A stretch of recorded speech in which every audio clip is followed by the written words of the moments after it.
just break her campaign with her awful price gouging plan. Keeping you informed and engaged, now more than ever. This is Seculo. We want to hear from you. Share and post your comments or call 1-800-684-3110. And now your host, Logan Seculo. Welcome to Seculo. This is Logan Seculo. Will Haynes joining me in studio as well. We got a packed show. CC Hiles joining us. Harry Hutchinson's joining us. Jeff Balaban from ACLJ Jerusalem. It's going to be slammed. We're also going to take your phone calls at 1-800-684-3110. Hope you're having a good Monday so far. We are opening up the show to talk about, I'm sure you maybe saw if you're involved in sort of the political internet, a lot of the conversations that were occurring about Harris's plan to stop price gouging of groceries, and mainly the fact that the pushback has been pretty aggressive. And, of course, this comes from clips. Here's like a little bit of a super cut of some of the things she's been saying on the campaign trail.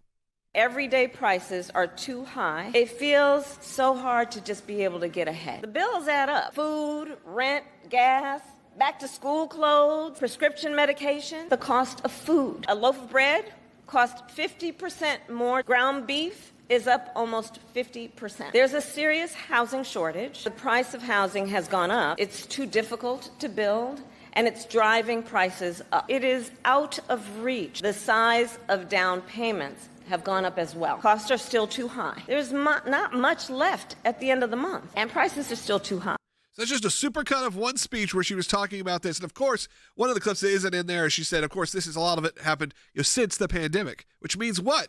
Of course, that means during your administration, when you were, I don't know, the number 2 person in the country, the vice president of the United States. But for some reason, we're told, trust her to fix these problems, when she's had over 3.5 years to do something about it.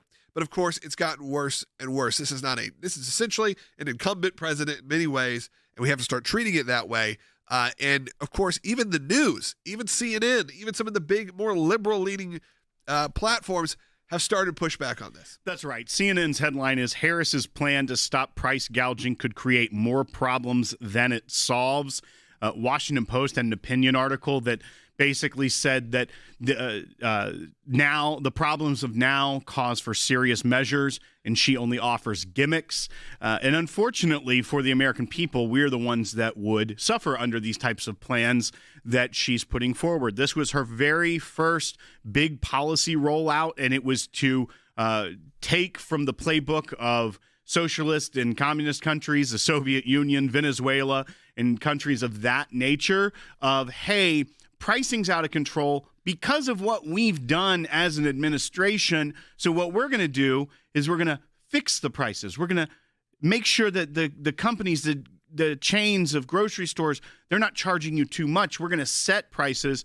And we have some commentary from CNN, once again, that talks about it. We can play in the next segment, and we'll be joined by Professor Hutchison, who is, and the expertise of his is economics and the law of economics. Yeah, we're just going to say, and we're going to get into that. And I'll let him roll for 8 minutes and see what happens there. But I did want to encourage you to take a minute. One, if you're brand new to this broadcast, a lot of you are joining us right now on YouTube, on Rumble, on Facebook, on X. Follow, like, subscribe, whatever it is on your platform of choice. Obviously, if you're listening on radio, we thank you as well. But if you are new, I'm going to ask you to subscribe. Over 420,000 people subscribe to our YouTube channel. 421,000 people subscribe to our YouTube channel. That's an impressive, amazing number.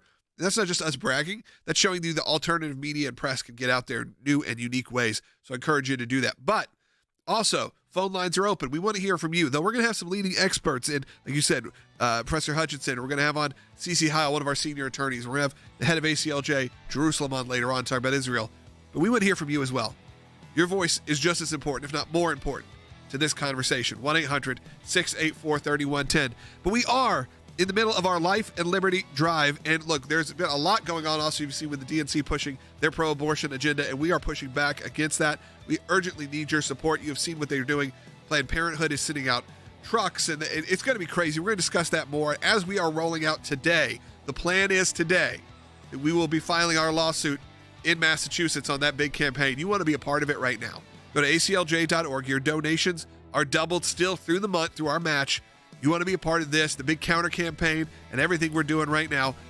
Do it right now. aclj.org or scan the QR code on your screen. We'll be back in just a moment. Kamala Harris unveiling her economic agenda Friday. This move targets rising inflation, particularly the price of groceries, which have surged at least 20% under the Biden-Harris administration. I will work to pass the first ever federal ban on price gauging on food. Anything that smacks of price fixing, that I don't think works. This idea that you're going to go out and sort of say some prices are good and some prices are bad, right. It's lunacy. Catherine Rampell, the Washington Post columnist and NewsHour contributor, said it's impossible to exaggerate how bad this policy is. And I agree with that. Without profits, you don't have businesses. Without businesses, you don't have jobs. It's just a real assault on the whole free enterprise system, and it's troubling that you have a major presidential candidate that would endorse these things. You can't have government come in with this gigantic hand and tell businesses how much they are allowed to charge. Consumers decide that. That's what that free market does, Hannah. And when we finally stop buying and stop paying the high prices that these companies are charging, the prices will be forced to go down. Food stores have a profit margin of somewhere between 1% and 2%. The margins are so thin. If this were to come to pass, those businesses would be out of business and you would have food shortages. I mean, they tried it in Venezuela, Argentina, the old Soviet Union. They even tried it here in the United States under Richard Nixon. And every time the government capping prices arbitrarily, if you just read history, when they please, that has failed miserably. Every time these policies have been tried, they fail. They never produce the intended result. They always produce catastrophic side effects instead. The former president mentioned the Maduro plan. I mean, look what's happened in that country, where people literally, after they instituted price controls on food, people literally had to resort to eating zoo animals because all of the grocery stores ran out of food. That's not an exaggeration.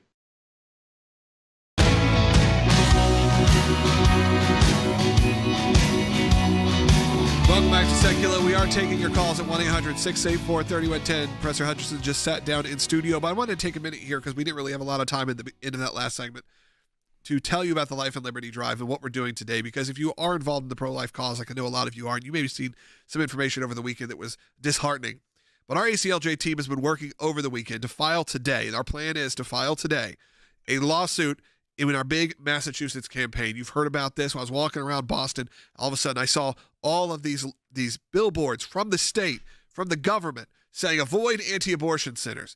And then you go, and it's essentially a smear campaign against pro-life pregnancy resource center that provide food, provide clothes, provide ultrasounds, a lot of different care that these pro-life pregnancy centers do offer. And of course, they don't want you to get an abortion. That's part of their thing. They are pregnancy resource centers. But the state has decided to make them the enemy.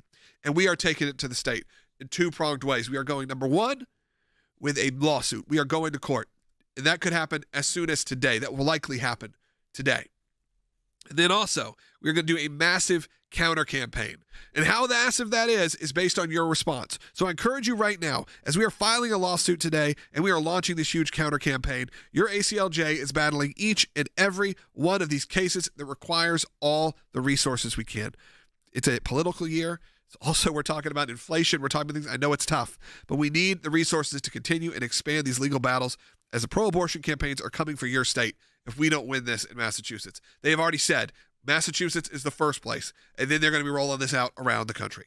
So right now, we are getting really involved on a local level that has national consequences. So I encourage you, if you're watching right now, you can scan that QR code or go to aclj.org or aclj.org/mass deception, like Massachusetts, mass deception, to find out more about this campaign specifically. I encourage you to do that. Pray about it, think about it, and give if you can. We are having some big days right now, but we need to continue on because we have the best of the best. And that's why we brought in Harry Hutchinson to talk about this, Will, because to pivot off of our Life and Liberty Drive, that's my fundraising pitch for a second. I do want to talk about what is going on in the Harris campaign as they are saying, hey, trust us. We're going to get your cost of fuel down. We're going to get the cost of groceries down.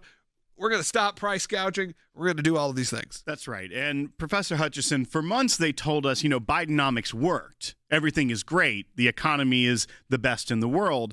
But then at the same time, Kamala Harris had to give an economic policy speech as the very first thing she rolled out policy-wise for her campaign. So those two things don't square right away of if everything's great, why do you need to unveil new policy? But What was your take? And you're a professor of law and economics. Your expertise, I know we bring you on about many topics regarding the law, but when the economy starts to be the topic of conversation, we know we got to go to Professor Hutchison. What was your take when you heard the speech and you're sitting there and like, really? Your top line issue is going to be price fixing and stopping, quote, price gouging or gauging, as she said. What was your takeaway when you thought this is what her big rollout is? Well, first, I thought about Javier Milei. Who is Javier Milei? The president of Argentina. And he has said if printing money would end poverty, printing diplomas would end stupidity. Milei's comments explains why prices are simply too high in the United States and why Kamala Harris's economic policies are indeed unworkable and will backfire. So the Biden administration, if you really look at their claims, they falsely claimed that the inflation rate, for instance, was 9% when Biden took office. In reality, the inflation rate was 1.4%, and the inflation rate peaked in June of 2022 at 9.2%. Kamala Harris, for instance, notes that the cost of a loaf of bread is now up 50%, that ground beef is up 50%, overall food prices are up 20%. So she doesn't seem to understand reality, and she doesn't understand who causes inflation. It's government policy and the Federal Reserve's willingness to print money. So if we take government out of the equation, guess what? Prices are likely to remain flat. That's number one. And then number two, if we return to Trump economic policies, including energy independence, guess what? Prices are likely to fall. So one of the things that we should keep in mind is that Kamala Harris doesn't understand that her policies would actually worsen things. As a commentator recently pointed out, if you look at Venezuela, if you look at Cuba, if you look at the Soviet Union, what has happened? We've had shortages, and in Venezuela, people have been reduced to eating zoo animals. So I think her policies are a huge mistake, and most left-wing commentators basically understand that. She does not. Yeah, it doesn't seem that way. Well, I was going to ask you because she has been avoiding the press, as we know, but she gave this big speech and a reporter was able to ask a question as she was boarding her bus, her campaign bus. And it's a little bit longer, but I think to do it justice and to get your response, Professor Hutchison, some of the other aspects, there were some child tax credits that she had thrown in there, a cap on or a rebate if you have a down payment on your first home. So let's go ahead and play bite 3, and then I want to get Professor Hutchison's take on it. You unveiled some economic policies last week. Yeah. Can you explain how you're going to pay for those? And can you give us a sense of what other policies you want to unveil going forward? Sure. Well, I mean, you just look at it in terms of what we are talking about, for example, around children and the child tax credit and extending the EITC. It's at $6,000 for the first year of a child's life. The return on that investment in terms of what that will do and what it will pay for will be tremendous. We've seen it when we did it in the first year of our administration. We reduced child poverty by over 50%. So that's a lot of the work. And then what we're doing in terms of the tax credits, we know that there's a great return on that investment. And when we increase home ownership in America, what that means in terms of increasing the tax base, not to mention property tax base, what that does to fund schools, again, return on investment. I think it's a mistake for any person who talks about public policy to not critically evaluate how you measure the return on investment. When you are strengthening neighborhoods, strengthening communities, and in particular the economy of those communities, and investing in a broad-based economy, everybody benefits, and it pays for itself. When she's talking about these tax credits or these programs, one, to get passed in Congress, it has to be told how it's going to be funded, how it's going to cost other parts of the economy when you start to put these in place. She has no answer for that. Instead says, look to the future. It's going to be great. What are your thoughts? Well, I think she's living in dreamland, and basically she spent too much time in Hollywood. So, for instance, if you focus simply on child credits, if we look at child credits, they cost the Treasury money or funds.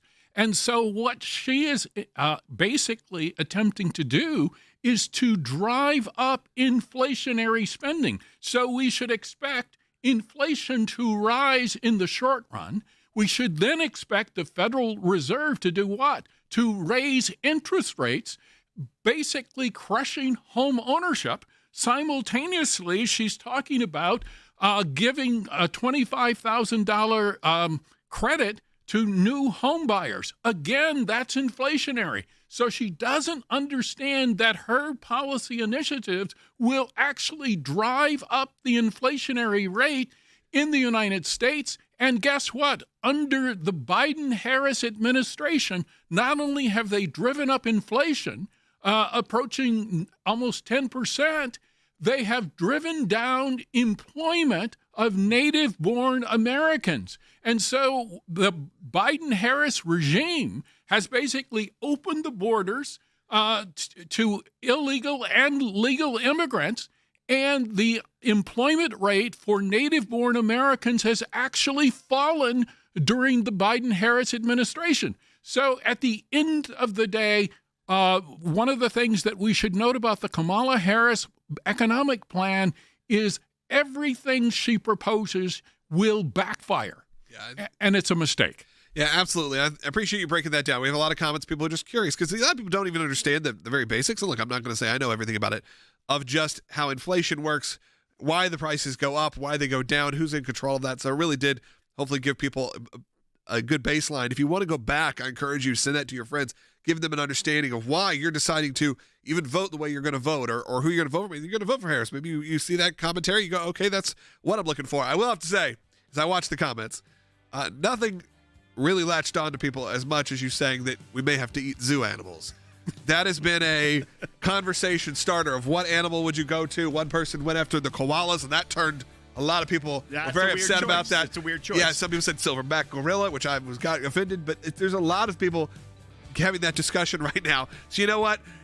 Great, deep, analytical, financial conversations, and you never know what the internet's going to do with it. So thank you, Harry, for joining us. Next up, Cece Heil's going to be here. We're going to talk about our big push for life and our new lawsuit as well. Again, as Jeff Balaban joining us from Israel, from the ACLJ Jerusalem, coming up later in the broadcast. But again, I want to encourage you to support the work of the ACLJ, which also supports this broadcast. If you like this show, if you're one of the thousands and thousands that watch us each and every day, throw a little bit of money behind it to make sure we stay on the air. We are not advertiser supported. We are supported by you, the individual. Go to aclj.org right now. The state of Massachusetts is taking on pro-life pregnancy resource centers. I would be shocked if I had walked around. So I was in Boston on a trip, me and my wife, which we love the city. It was amazing. We love the people there. And we're walking around Boston right outside of our hotel, and I noticed there is it would be like on an electric meter or something. There was a billboard, public space, that wasn't hey, check out even Planned Parenthood. It was big letters, avoid anti-abortion centers, using those words, avoid anti-abortion centers. And I was like, that is crazy. And as we walked more, I saw them again, and I saw them again. And I looked in the corner of it, and I realized, oh, this isn't Planned Parenthood running these ads. This isn't a big pro-choice campaign running these ads. This is the state of Massachusetts running ads against what they call anti-abortion centers. Of course, we call pro-life pregnancy resource centers. I can't believe that this is real, that they are running this campaign, and they have this really in-depth website, not just saying, we think you should go to Planned Parenthood or pro-choice pregnancy centers, I guess, if you will, but specifically saying, we want to shut down, essentially, what they're called anti-abortion centers. The legal side is coming. And the legal side, of course, is coming very soon. And we'll announce that probably this week or early next week, exactly who we're representing, exactly what we're filing against and filing for, and what we're seeking in that. But there's also the public side of this, which is, okay, this is again, talking about mis and disinformation. We can fight back, though, right? I mean, we can respond. These are just advertisements. Every donation to ACLJ, your support is doubled at aclj.org. And while we are launching the multi-pronged legal effort like we do, and we're going to do that, we've got the resources ready to go there, we want to do something different here and kind of take it to the next level to assist the pro-life pregnancy centers in getting their message out in Massachusetts. Create a counter campaign. And wherever we see this.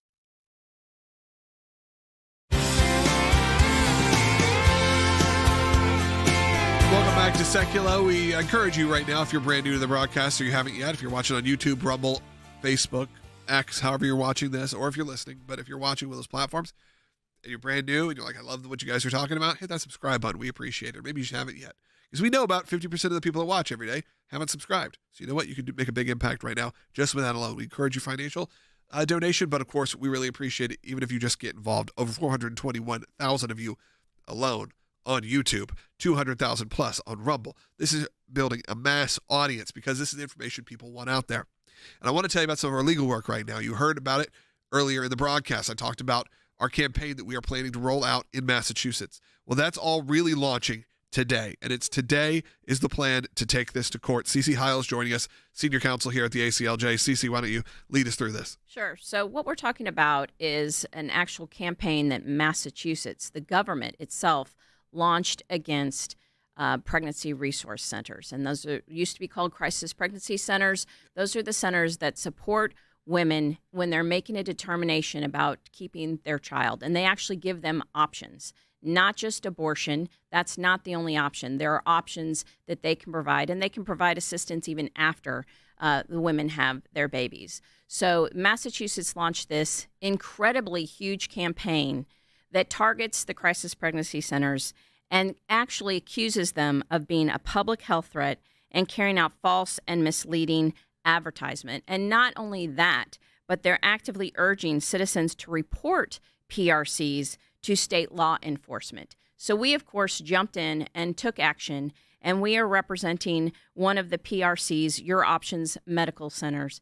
And we are filing today in the District Court of Massachusetts. And, you know, we are stating that Massachusetts, of course, they can express their views. A government can express their views. But in the very recent case, the NRA case before the Supreme Court, they were clear in saying what a government cannot do, however, is use the power of the state to punish or suppress disfavored expression. And that's exactly what they're doing here in this case. They're actively going after pro-life resource centers pregnancy resource centers, because of their pro-life message, because of their religious beliefs. And they cannot do that. That violates the First Amendment, and it's impermissible viewpoint discrimination. And I wanted to clarify for people to know, these pregnancy resource centers are not just saying, okay, don't have an abortion. That's all we're doing here.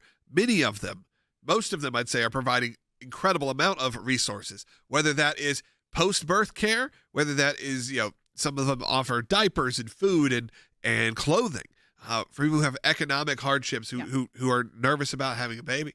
But we are seeing this sort of move towards this. And even the words, I talked to my friends in Massachusetts. They're like, they don't even like their billboards that say anti-abortion centers, because it's opening up a conversation with even like a kid that they're not really wanting to have or ready to have, and the state is doing it and doing it in a way that feels nefarious and it feels dark and heavy. At the same time, now at the DNC, you have Planned Parenthood making the announcement that they're going to be having a bus out front that's providing free medical abortions and other services that will be offered there, and that they have a wait list, and it's very celebratory. If you look at the images on the screen, beep beep, Planned Parenthood's coming to town. I mean, that's not their words, not mine. So Chicago, we're heading your way to provide free vasectomies and abortions. Here we come, Chicago. Our mobile health clinic, and I'm not going to tell you the information. I don't want to spread it, but it's all out there. Reserve your spot right now. It's a celebration of the destruction of life. There's not a heart there. There's not a person going, oh, I believe I'm a pro-choice person because I believe, you know, not only do women should have control of their bodies, but I believe that there should be, you know, that they feel, you know, there's heart there. That is not where the Democrats have headed. That is not where the state of Massachusetts decided to go. The state of Massachusetts says, look out for words like hope in their name. I mean, that's on their website. Right. Look out for words like hope, because it could be a hope pregnancy center, which means, you know what that means? They're not going to give you an abortion. It's changed so dramatically in just a handful of years. Right. You used to not be able to say the word abortion. Even pro-choice advocates avoided using it because they knew it makes everyone, no one is celebrating abortion, at least up until the last handful of years. And I wanted to play a clip actually from Robert F. Kennedy Jr., from RFK, who obviously is the third party candidate right now, who you may not agree with him on what he's about to say here, but this is someone who at least has a bit of compassion, a bit of heart, and is willing to say, as Will said, the quiet part out loud of what's really going on in the abortion clinic industry, if you will. Let's take a listen to him. 85% of the abortions that take place in this country are among black women. And the institutions themselves, the Planned Parenthood facilities, are most often sited in black neighborhoods. And for a lot of these young black mothers, the difficult choice to have an abortion is driven by economic indicators, by economic strictures. Today, child care costs on average about 37% of a mother's income. And we should not be in a situation in this country where any mother is aborting a child because they believe they can't afford that baby. And we ought to be putting the same amount of resources into making sure nobody has to make that choice as we're putting into Planned Parenthood. Hey, I mean, a very interesting, nuanced point of view from RFK saying, hey, if we're going to put this money into Planned Parenthood, we need to be putting money into life-saving efforts as well, baby-saving efforts as well. Maybe if you had the state of Massachusetts doing that, we wouldn't have to be taking this to court. Right. Can you imagine, though, the uproar that we would be seeing if Massachusetts was saying we're going to support these PRCs, would actually do exactly what he just said. They are providing that support. And yes, people are making decisions to abort their babies because of convenience reasons, which include economic reasons. Right. And so that shouldn't be. He's exactly right. You should not be saying, I am going to actually kill my baby because I can't afford to have it. That should not be happening. And the PRCs step in and fill that void.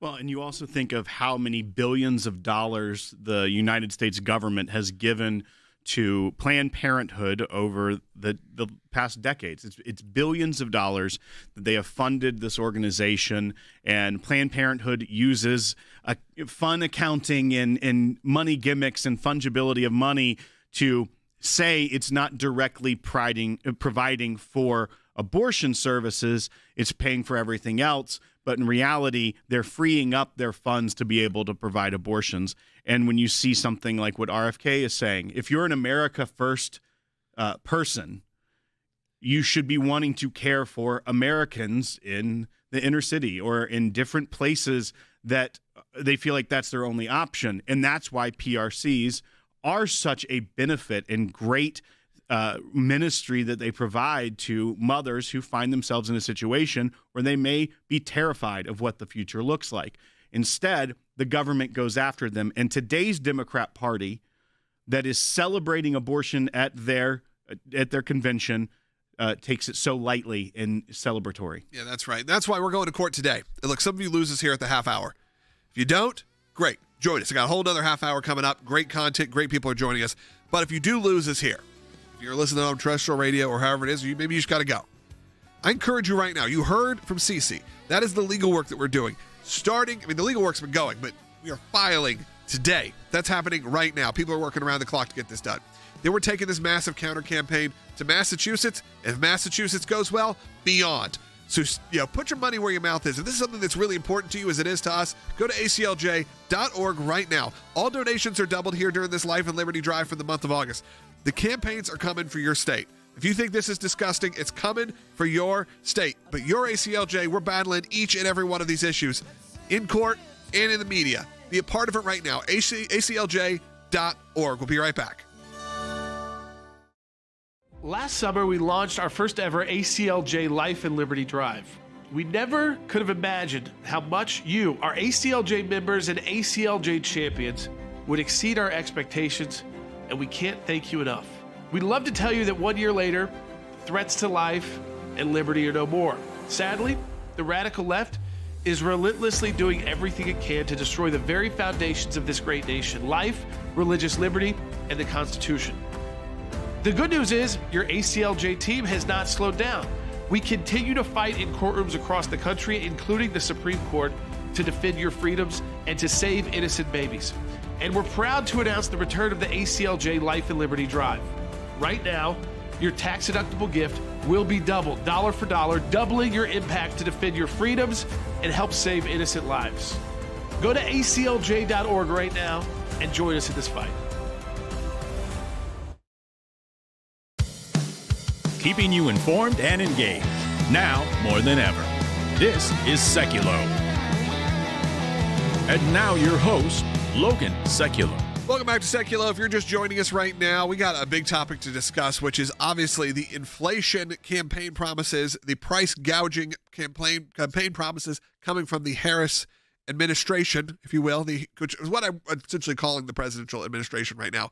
They should be taking credit for what's actually happening. Instead of giving some sort of future cast of when I'm president, I'll be able to, day one, stop your groceries from being expensive. Stop your fast food from being expensive. But no, she's not taking responsibility as the vice president, coming up with new ways to spin it and act like you're a brand new person on the campaign trail. And a lot of calls have come in about this at 1-800-684-3110. We'll be taking your calls in this segment and in the last segment. Kent is calling in Texas on line 1. He's watching on aclj.org. You're up. Hi, yes. Can you hear me? I can hear you. Oh, good. Okay. Well, with all the controversy about how Kamala became the candidate, I'm thinking that surely the people who founded our system of government realized that it was possible for a candidate to die or become incapacitated between the nomination and the election. And there must be some standard procedure or rules for what they do in that case. And I'm wondering what those rules are, and did the Democratic Party follow them, or did they just decide to go their own way? Sure, Kent, we can discuss that. Obviously, the decision to pick Harris was due to some of those sticky situations that could have come out of moving someone else into that slot. So we knew that it really had to be Harris just due to the campaign, the finances, and all of that. But, well, it's not necessarily standard operating procedure. That's right. So, I mean, there are many third parties that don't have any sort of votes cast to have their nominee. The parties nominate their own candidate based off their own rules. The two largest, the Republicans and Democrats, have primaries and caucuses, but even the rules between how they pick their candidate and how the delegates are allocated are different for the two parties. But I will say one thing that the Founding Fathers did warn of was a great two-party system. John Adams said a division of the republic into two great parties is to be dreaded as the great political evil. So while they don't limit how the parties nominate, they were concerned that America would end up as two basically monolithic parties that can't, you're only picking one or the other, and they're the ones that rule the day. And it's hard to believe of a time when it won't be that way. I mean, you have independent candidates pop up, but they rarely poll over 10%, and you have that with Kennedy right now. They could disrupt, but they can't win. I mean, as much as I would love to see an independent win, not necessarily this time around, but in general, just to shake things up, I just simply don't see it happening. The monsters are too big in the Republican and the Democrat Party. Let's go ahead and take one more call, at least in this segment. Stay on hold, though, if you're on hold. Let's go to Justin, who's calling in California, watching on YouTube. You can give us a call at 1-800-684-3110. Justin, you're up. Hey, thanks for taking my call. Yeah, so I'm worried that Trump's going to cost himself the election here if he continues on with the personal attacks on Kamala. Honestly, I think all he has to do is stick to policy, which he has her every single one, and highlight the left position of government. What do you think about that? Hey, yeah, Justin, look, we've been saying that for since President Trump decided to run again, and even last time. And I honestly, I'm a little too blue in the face of it. We've said it too many times. It's just simply not going to happen. As much as I agree with you that she has a policy record that is extreme, that should be easy to dismantle, that is not the way President Trump rolls. And the more people that tell him not to roll that way, he's going to go the opposite. I don't want to be that person who goes on here and goes, do I agree with you? Yeah, I do agree. I don't necessarily agree with you that he's going to cost himself the election. But I do agree there's enough in policy to where he should be able to win just on that. But they decide, there's a lot of people who are very smart who decided, they like the name calling. They like the belittling. They like the, some of the pushing that I'm really not a fan of in either side. I just think it's disgusting somewhat sometimes. It is what it is. Sadly, it's the world we live in. And you know what? It's been the world we've lived in forever. Go look up a lot of presidents that have had this. There were times where this was happening when it was all done in the press that you didn't get delivered for weeks on end, and they were going after each other, calling each other names. Founding fathers were doing it too. I don't love it, but sadly, it's the world we live in. But is it the world that I want my kids listening to the news on? No, it isn't. But that's where we're at. Give us a call at 1-800-684-3110. Jeff Balabon from ACLJ Jerusalem joining us next.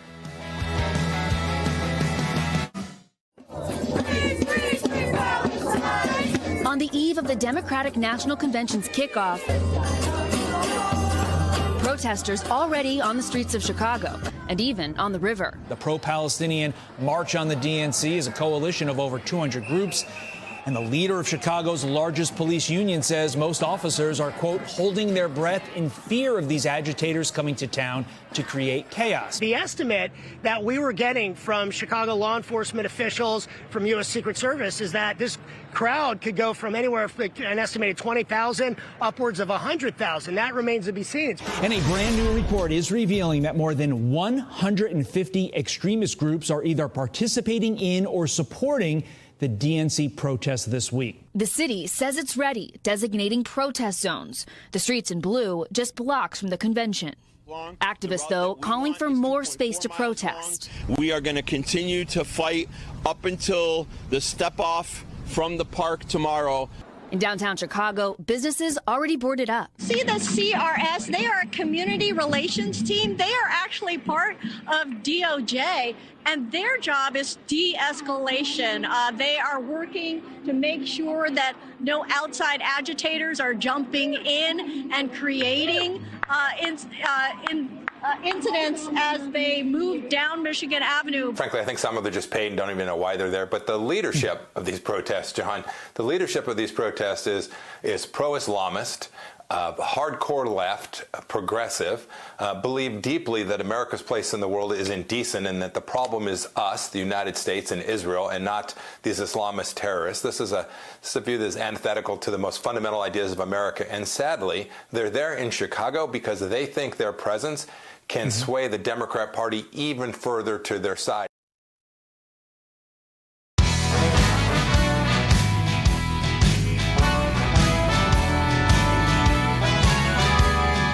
Welcome back to Secular. We're going to see wall-to-wall coverage of the Democrat National Convention happening this week, as well as the return to students to the university level. So we know there's a lot going on, and maybe that big issue. This is coming from the New York Times, by the way. The headline is Democrat Unity Convention has one giant exception, the Gaza war.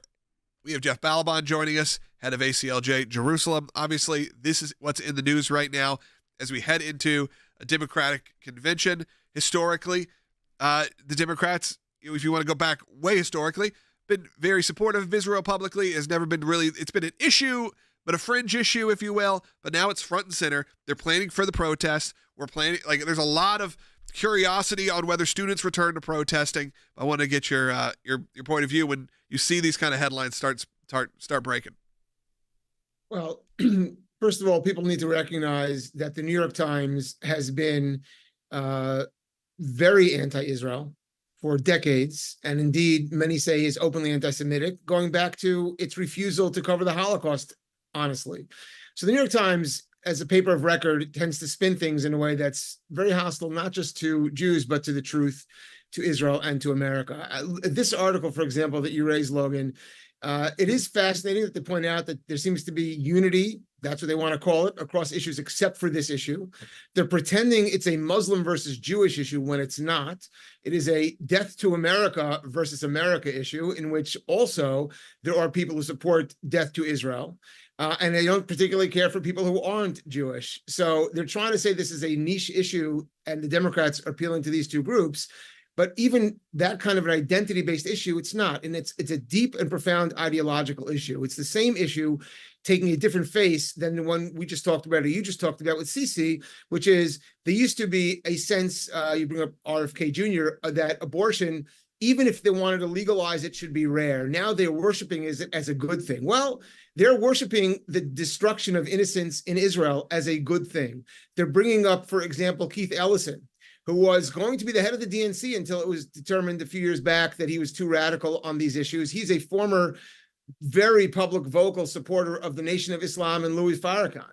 They're bringing him up to be a speaker to appease that left-wing crazy radicalism that they have given leave to in the party to become not just normalized and embraced, but celebrated. And it's taken over the party in every respect, from the death of innocent children in America to the death of innocent children in Israel. And Jeff, that's something I wanted to tag on to, is that you mentioned both the abortion issue and the issue of Israel. And it's something you and I have had offline conversations about. It's something we've talked about here as well, is that when they say they're anti-Israel and against, and they're anti-Semitic, or if they are celebrating abortion, it's a much deeper rot even than just racism or saying that they support a woman's right to choose. At the end of the day, it boils down to their hatred and disgust for the Judeo-Christian principles that our country was founded upon and the state of Israel was founded upon. And so when they, as you brought up, if you think that their hatred of Israel will stop at Israel, it won't. It's why you see the great Satan is the United States when it's coming from Iran, but you're seeing that rot within the Democrat Party, and it's going to be on full display this week in Chicago. 100%, William. Look, in Israel, Israelis look at what's happening in America in some set of just disbelief, which is, first of all, because the media is so dominated by these messages, because the administration and the Democrat campaign is so dominated by these messages. Israel see themselves as being really sort of the border, standing at the border, manning the wall that's protecting Western civilization. Now, they're fighting a war to defend their own lives, but also they're fighting a war and by the way, and not just Jewish lives. 20% of Israelis are Arabs. Most of those Arabs are Muslims. Many are Christians. And they're also fighting in the army against this just wave. I mean, they call themselves a flood on October 7th. This wave, this tsunami of death, of the love of death, and they say this about themselves: we love death more than you love life, is what the enemies of Israel say, but also what the enemies of America say. Yes, this is one fight, and whether it's ACLJ Jerusalem or it's ACLJ in Washington or anywhere else around the globe, that's the fight that we're fighting. It's one fight everywhere on earth. Well, speaking of fights, there is that conversation happening right now, whether these protests that are taking place right now, probably in the protest zones, or maybe they're going to be springing back up at universities, if they make their way to the floor of the DNC, as we've seen this split. Do you foresee that happening? Do you see people taking a stance so radically that they're willing to use their point of power to make a statement here? Yeah, there's two concepts that come into play that are spoken of often in politics. One is the Overton window, which is sort of along the spectrum of ideas. Some are considered too crazy, some are considered normal. Well, that window moves, what you can talk about and not talk about. And that window has moved dramatically. They're talking about establishing a full-blown terror state that continues to pay for murdering Jews. And Biden's administration and the Harris administration is, by the way, even more supportive of Biden. That's what they're trying to force now on Israel. They use words like ceasefire and talk about hostages, but there's one goal: the enforcement, America creating a complete terror state in the biblical heartland of Judea and Samaria, in the, not just that, but the high ground that Israel needs to live, to survive. And that's now completely normalized, so they move beyond that. So as extreme as they'll go, you'll see protesters saying they want to be even more extreme. Positions that they couldn't take 4 years ago or 8 years ago about whether or not to divide Jerusalem or whether or not to move the embassy. Now it's talking about whether a Jewish state should be allowed to exist at all, whether Jews should be expelled or murdered, which is really the only alternatives that they're talking about. And that's become normalized. And the people they have speaking believe in that. And the people protesting, they want a complete Jewish genocide. That's what they want. That's when they say, and there are all these interviews, street interviews, they're very happy with that idea. They think the Jews, they don't hate Israel because of policy or because of what Israel has done. They hate Israel because it is an avatar for Jews, and they just want Jews gone because Jews represent the beginning and continuum of the Judeo-Christian civilization that they want to destroy. And Jeff, just to bring it back to that New York Times piece once again, is that the things that the media allows the Democrat Party to get away with are because of that double standard within U.S. media and really global media. Especially if you look at an organization like Reuters that is horribly anti-Semitic and has been for generations.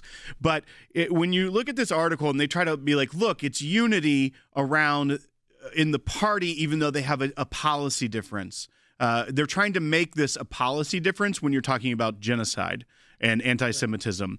But the fact that they are platforming, as you mentioned, Keith Ellison, if someone spoke at the RNC who had espoused white supremacist language publicly and used that to further their career, it would be nonstop, wall-to-wall headline about how they are embracing on their biggest stage a white nationalist, a white supremacist. They have to make up headlines and try to co-opt that because that's what they want to write, but they can't because that's not who was speaking at the RNC.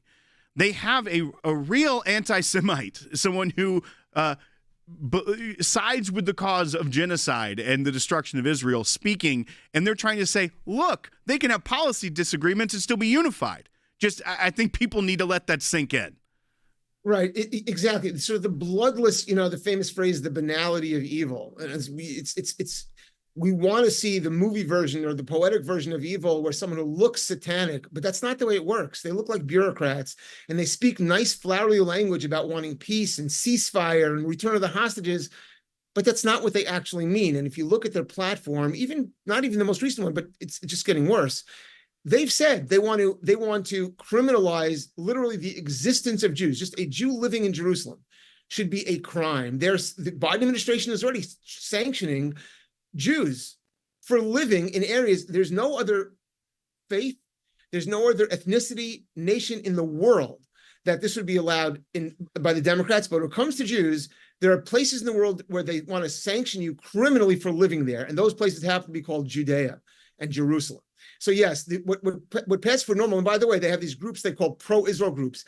Every one of the groups the New York Times mentions is a profoundly anti-Israel group. Their policies are anti-Israel directly. They're groups of Democrat operatives that are being paid to pretend they're pro-Israel. That's what this is. There is nothing pro-Israel on the agenda. It is all 100% anti-Israel. The question is how fiercely they want to say it, how openly they want to say it.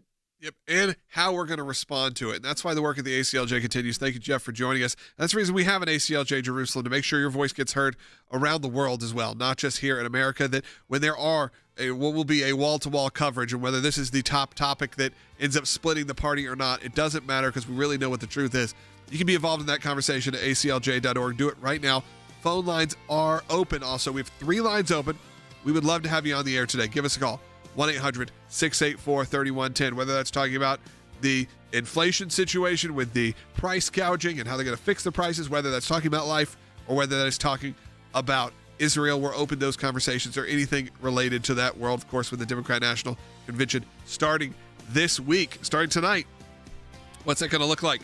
Give us a call, 1-800-684-3110. I encourage you also to keep supporting the work of the ACLJ. When you do, you fund things like ACLJ Jerusalem. We have to be there. We have to be there so we can be a voice for you. We'll be right back taking your phone calls, the most important people in the room, coming up next.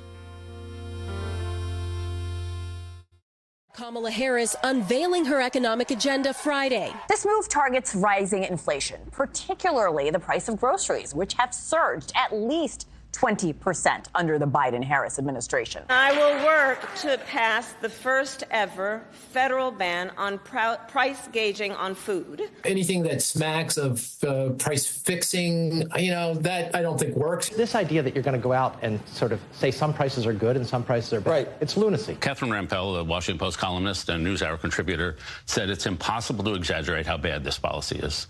And I agree with that. Without profits, you don't have businesses. Without businesses, you don't have jobs. It's just a real assault on the whole free enterprise system, and it's troubling that you have a major presidential candidate that would endorse these things. You can't have government come in with this gigantic hand and tell businesses how much they are allowed to charge.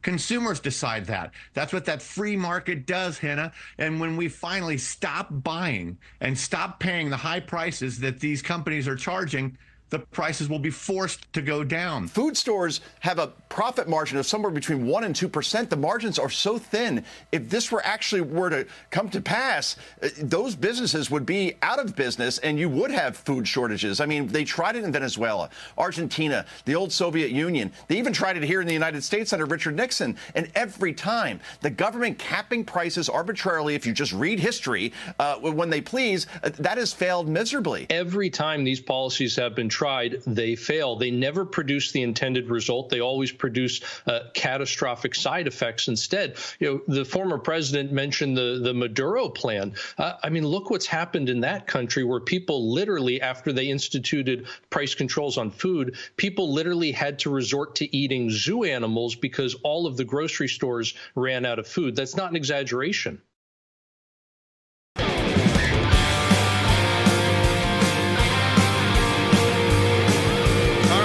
Take your phone calls, 1-800-684-3110. That's right, 1-800-684-3110 to be on the air. Look, I usually say to send in the clowns. That's one of our things. And if you want to send in a clown, God bless you. I see some clowns going in.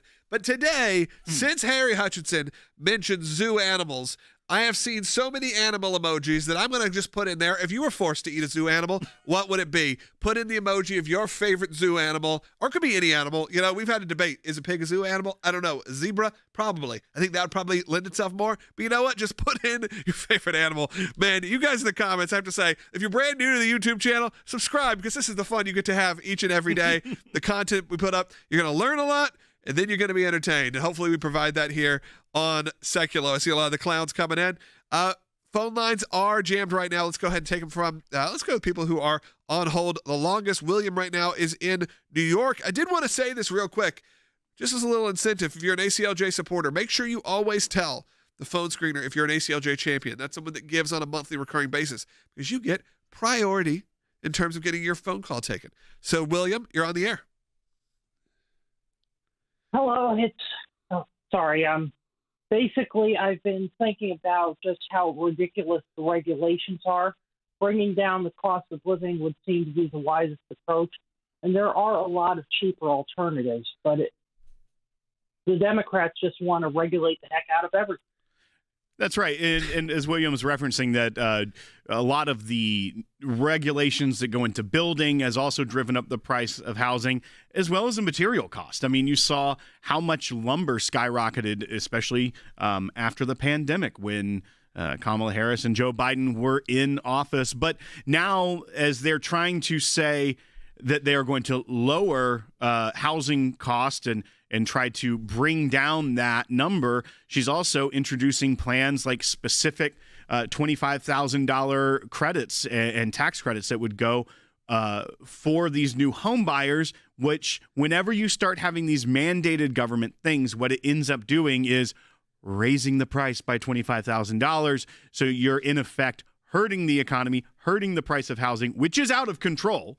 Yeah. It is absolutely ridiculous how much it costs to live in the United States at this point, but they're going to harm it more than help it if they're able to get these policies through. Yeah, absolutely. Thank you so much for calling in. I'm going to say two things. One, I love all the animals that are coming in. I know you threw my train of thought off there. I apologize to some. We lost about 500 viewers when I said that. I think I disgusted about 500 people when I said this. But I do also love that our moderators got involved. The official ACLJ is putting a stand on what they would like to eat, which I think is a bit it's a bit too much. A lot of people are saying elephant because it could. First of all, our moderators put a cow, which is once again, that's a farm animal, not a zoo animal. I think there's I don't see a cow. A cow first. Yeah, cow first. And then a cookie at the end, it looks like. All right, let's continue on. Back to maybe a little more serious business. Cherie is calling in California. Cherie, thanks for listening. You're on the air. Yes, hi. I would like to say that, Kamala Harris, to me, is doing the best that she can with the hand that she's been dealt with. I'm a Kamala Harris person. I'm going to vote for her. I'm not voting for Donald Trump. I don't know about the lies and the disrespect, and I don't think a president should act the way that he acts. And about the Israel thing, I'm free Palestine. I'm totally against all the bombing that's going on in Israel because they're killing innocent people, including children. Sure, look, I mean, no one wants to see innocent people die. We should take that off the table. But I do want to say something. Thank you for listening and staying on hold for a half an hour. You have just been educated and informed on issues that you may not agree with. It sounds like you don't agree with anything that we stand for here. And you know what? I am not being pejorative. I'm being serious. Thank you for listening. Thank you for being part of this conversation. And for being polite on the phone. And for being polite. I'd love to see more comments like that where people say, you know, I don't agree with these guys, but I at least have my thoughts. Look, Kamala Harris has been put in a very interesting situation. There's a reason she's avoiding press conferences. There's a reason she's avoiding any kind of interviews or statements, really, in a broad scheme. It's because she's been thrown into a loop, into a weird spot where they aren't sure how to handle it. And you know what? If you want to say she's done the best she can do, that may be very true. And if that's your point of view, that's totally fine with me. And what I would push back with on that is that the best that she can do with the hand that's been dealt her is an admission that Bidenomics has not been great, but doubling down with price fixing and price controls from the government historically is a disaster. Yeah, so that is not the way to move forward. The most liberal papers in the country, Washington Post, CNN, are all saying that. So I did see who someone's put the Washington Post, which obviously is owned by Bezos, who also, I believe, owns Whole Foods or one of those. Yeah. And it's like, well, yeah, no wonder he doesn't want you to cap food. The man owns grocery stores and the most expensive grocery stores. They're like, no, we can't be doing this. Where are we going to get our wasabi peas? Let's go continue on. Lynn's calling from Nevada on line 2. You're on the air. Oh, yeah. Hi. I want to talk about President Trump's character. He was a man who built in construction for a lot of his career. He was around and on the site around a lot of rough people in construction. So when you see him getting scrappy, when he's getting a little loose around the collar and it seems like the tie's coming off, don't fret, don't worry about it. That's the normal man on the scene in him. Now then, think about the results that he brings back to those people, those rough working people, those construction workers. He brings a result that is positive. He brings a result that is gaining in your family, in your family's life, and in your future. Hey, Lynn, I don't mean to cut you off. We're just running out of time. I want to make sure we get to other calls. I appreciate your comment and calling in. I think a lot of people feel that way. They've learned to accept this is how President Trump speaks and acts, and you just got to deal with it. I have learned that I don't like it, but unfortunately, I'm not going to change his mind. But also why a lot of people did latch on to him in the first administration was because it felt real and because he brought dignity back to blue-collar workers in a way that the Democrat Party and the Democrat elite have taken away from them. All right, Daryl's calling. Real quick, Daryl, we're running out of time in Texas. You're on the air. Daryl, you there? Unfortunately, we have no Daryl, which means we are out of phone calls for the day. Thank you for all that called in. I want to take this minute and a half before we wrap up to tell you this is a moment. Put the farm animals aside. Put all the silliness aside that we've been talking about. That's farm and zoo animals. We got incredibly important work happening here at the ACLJ. I know we can have some fun on this broadcast, and part of what we do here is that. But this work, in terms of what we're doing to push back against the pro-abortion juggernaut that still exists out there, that is bringing abortions in a truck, essentially in an RV, straight to the door of the Democratic convention saying, sign up, get your wait list. We're fighting against an unprecedented evil here, everybody. I mean, it's just true. These aren't people who are supporting a woman's right to choose or want to encourage all options. These are people celebrating the taking of a human life, and we're going to stand up against it. And that happens in a couple different ways, all in general. We're fighting for life in all 50 states all the time. So support the work of the ACLJ by going to aclj.org. We have this specific campaign in Massachusetts, and I don't want you to think because it's Massachusetts it doesn't affect you, because they've already said they're coming for your states. That this is just state one to try to shut down pro-life pregnancy resource centers. These are centers that provide milk, that provide formula, that provide clothing, diapers, all of these essential needs to mothers who need it. And even care for fathers who need it. And they're trying to shut them down because it doesn't go with their point of view. Because they may use a word like hope. They may tell people even about Jesus. Who knows? We encourage you right now. Your donations are doubled through the rest of the month. Stop this mass deception. Go to aclj.org right now.